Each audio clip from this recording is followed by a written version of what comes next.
Hi, good day sa inyo lahat. By the way, I'm Niljan Goles from SMDC, Property Specialist License po. Iano ko lang po sa inyo experience po ng client ko, si Ma'am Salvador. Kailan kayo unang bumili dito?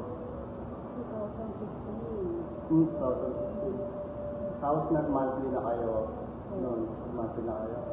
Yung after na ma-turnover yung unit niyo, ano yung situation natin yun? Sabi yung una namin talaga ng voice. Tapos yung soft drinks yung nauna na turnover. Nung nakuha namin siya, sabi wala kaming ka-idea sa condo. Nung doon sa nakilala namin, in-explain niya sa amin. So yung nakuha namin siya, na-turnover namin siya. So wala pala yung business na yun, meron kang in return na makukuha ka naman. Kaya doon sa atin. So, nasatisfy naman kami nung sa nakuha namin. Yun. Bali yan.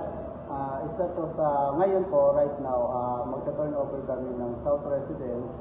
Isa rin sa mga kinuha ni Ma'am na after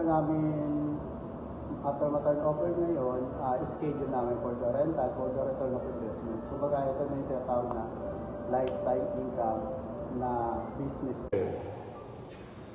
Ito na, ang unit ni Ma'am. Ay, wala pong nakalagay ng number. Yeah. Turnover. 1407.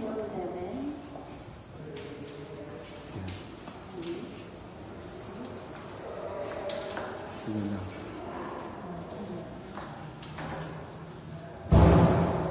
Ano ma'am? Satisfy ma'am? Sa wakas. Sa wakas. Ready na for rental. Ayun. Okay. Ayun si SM. Ayun. Facing amenity. Facing amenity tsaka model. Saan natin ito ma'am? Ayun. Uy, may lula. Nakakalula. Ayun yung amenity. Ay, may nagsisilip. South Mall. Yo, turnover. Sa wakas. Sa wakas. This week, ready na to ma'am sa rental. This week ba? Sabi mo ma'am, this week.